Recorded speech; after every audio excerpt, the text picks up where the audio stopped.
बिस्मिल्लाहिर्रहमानिर्रहीम। लो नाजरीन, चंद घंटे रह गए जे जनाब। सुबह पोलिंग जी है वो 8 बजे शुरू हो जानी जे। 8 बजे तो 5 बजे तक का टाइम है, लेकिन इन्हां हालातां च जो नजर आ रहा है कि पीटीआई दे जेडे कारकुन ने उन्होंने जनाब गिरफ्तार किया जा रहा है, उन्होंने नामालूम जगह ते लिजाया जा रहा है।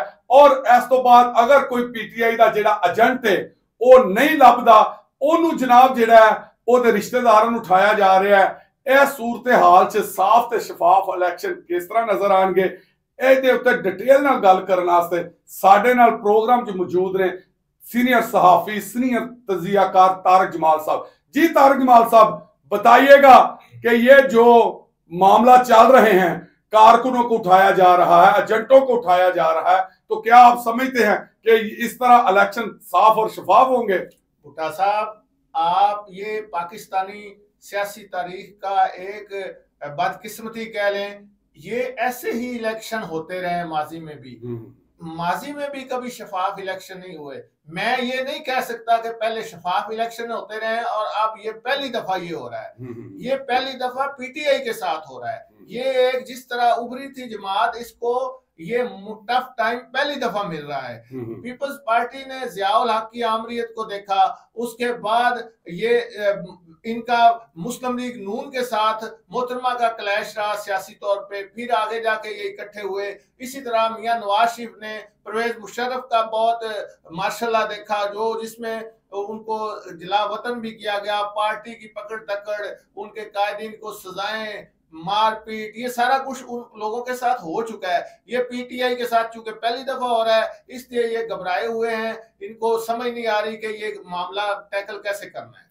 जनाब, आप जो कह रहे हैं इस हवाले से हम मानते हैं। आप क्या समझते हैं कि जो इस वक्त हालात हो रहे हैं और पोलिंग डे वाले दिन जो आप समझते हैं 92,000 पोलिंग स्टेशन बनाए गए हैं, वो उसके मुताबिक जो है वो तकरीबन 2.5 लाख से 3 लाख पोलिंग एजेंट चाहिए। तो आप क्या समझते हैं कि अगर पोलिंग स्टेशनों पे अगर पीटीआई जो के आजाद उम्मीदवार हैं, अगर उनके पोलिंग जो एजेंट ही नहीं होंगे, तो फिर इससे क्या मामला नजर आएंगे? देखें, जो मैं पहली बात यह है, मैं लेवल प्लेइंग फील्ड की जो आप बात अगर आपका मकसद है तो वो तो मैं मानता हूं वो नहीं है। तो ये माजी, मैं ये साथ ऐड करता हूं कि माजी में भी यही होता रहा है। 2018 में आप इलेक्शन को देखें तो मियां नवाज शरीफ को इसी तरह सजा दी गई, मरियम नवाज को इसी तरह सजा दी गई, उनको गिरफ्तार किया गया और उनकी क़यादत के बगैर नून लीग इलेक्शन में गई और नून लीग को शिकस्त हुई और पीटीआई उस वक्त फेवरेट थी। और ये इमरान खान साहब एक पेज इनका जो है इतना मशहूर हुआ कि हम एक पेज पे हैं।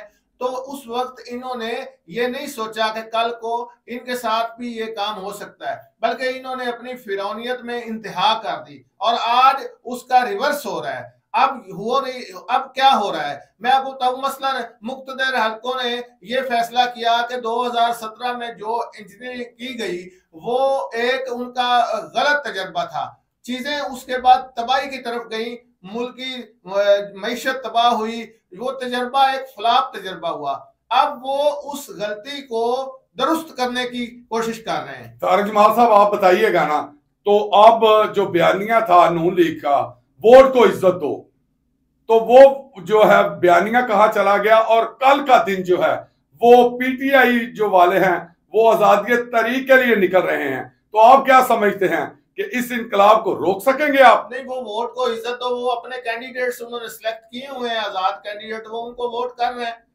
तो वो उनको वोट करेंगे, वो गिनती हो जाएगी, गिनती के बाद वो आजाद हैसियत से उनका जो रिजल्ट होगा शाम को पता चल जाएगा। तो आप क्या समझते हैं कि जो इलेक्शन के मामला हैं वो कल का दिन जो है वो पुरअमन गुजरेगा?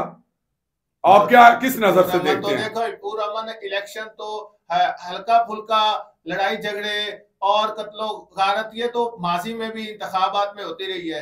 अब कल का दिन वाकई एक तशवीश का दिन है, क्योंकि अभी आपको पता होगा धमाके भी हुए हैं और दहशतगर्दी के वाकयात हुए हैं। तो ये खतरनाक खतरात तो दहशतगर्दी के मौजूद हैं, वो तो अपनी जगह मौजूद हैं, उससे तो अब इनकार हो नहीं सकती। तारक जमाल साहब, ये जो रवश चल रही है जमातों की, सियासी जमातों की, क्या आप समझते हैं कि ये रवश खत्म नहीं होगी, कि यही होता रहेगा कि जो एक मुक्तदर हल्के हैं वो 75 साल से जो सियासत हमारे मुल्क में चल रही है, क्या इनको सियासी जमातें मिलके तब्दील नहीं कर सकेंगी? बहुत अच्छा आपने सवाल किया है। देखें, ये उस वक्त तक चीजें सही नहीं हो सकती, जमहूरियत उस वक्त तक मजबूत नहीं हो सकती जब तक जमहूरी कुव्वतें अपने इदारे को मजबूत नहीं करती। जमहूरी कुव्वतें हैं सियासी जमातें, इनका इदारा कौन सा है? पार्लियामेंट। ये अपने पार्लियामेंट को तो मजबूत नहीं करते, पार्लियामेंट को अपनी अपग्रेड नहीं करते, और खुद ही ख्वाहिश रखते हैं कि इनकी मर्जी के मुताबिक दूसरे डाल जाएं। ऐसा तो होना नहीं। पहले ये अपने आप को दुरुस्त करें। हर दौर में कोई ना कोई जमात उनको मिल जाती है। माजी में एक मेजोरिटी आई मुस्लिम लीग नून की क़यादत में, पीपल्स पार्टी की क़यादत में मेजोरिटी आई, तो उन्हें खान साहब की शक्ल में पीटीआई मिल गई।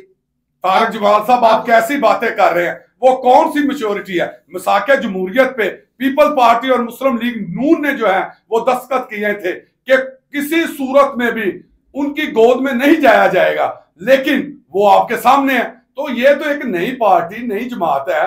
आप उनसे जो है वो चाहते हैं कि सब ऐसे हो कि जैसे वो भी इनकी तरह जो है 40 साल या 30 साल जो इक़्तिदार में या इख्तिलाफ में रही हो। तो आप इस हवाले से नहीं नजर आ रहे? मैं आपको मेच्योरिटी बता देता हूं, जो आपने कहा कौन सी मेच्योरिटी। 2008 के इंतखाबात के नतीजे में पीपल्स पार्टी की हुकूमत बनी। उन्होंने अपनी सलाहियत के मुताबिक डिलीवर करने की कोशिश की, और उस दौर में आपको याद होगा दहशतगर्दी इंतहा पे थी, लोड शेडिंग इंतहा पे थी। तो उन्होंने पॉलिटिकल विक्टिमाइजेशन की बजाय अपनी परफॉर्मेंस पर तवज्जो दी। अब वो परफॉर्मेंस उनकी अच्छी थी बुरी थी, आप उस पर डिबेट कर सकते हैं, लेकिन उन्होंने चोर डाकू का राग नहीं लापा और सियासी इंतकाम का निशाना लोगों को नहीं बनाया। उसके बाद मुस्लिम लीग नून की हुकूमत आ गई 2013 में, उन्होंने भी उस मेजोरिटी को जारी रखा और पॉलिटिकल विक्टिमाइजेशन नहीं की और अपनी कारकर्दगी पर तवज्जो दी। अब खान साहब की हुकूमत जैसे ही आई, इन्होंने तो कारकर्दगी पर तवज्जो दी ही नहीं और पॉलिटिकल विक्टिमाइजेशन अपने अरूज पर रखी, और मुखालफिन को दबाने के लिए हर हरबा हर इदारा इस्तेमाल किया। तो इससे इनका अपना इदारा, ऐसे जब ये सूरत हाल चलाएंगे, ये सीन चलेगा, तो इनका इदारा डाउन होगा और इनके इदारे के वीक पॉइंट्स सामने आएंगे, जो जिससे फायदा दूसरे उठाते हैं। तारिक जमाल साहब बताइएगा कि एक तरफ तो जो है पीपल्स पार्टी के चेयरमैन बिलावल भुट्टो जरदारी साहब, उनका कहना है कि किसी सूरत में भी जो है वो नून लीग के साथ नहीं मिला जाएगा। क्यों?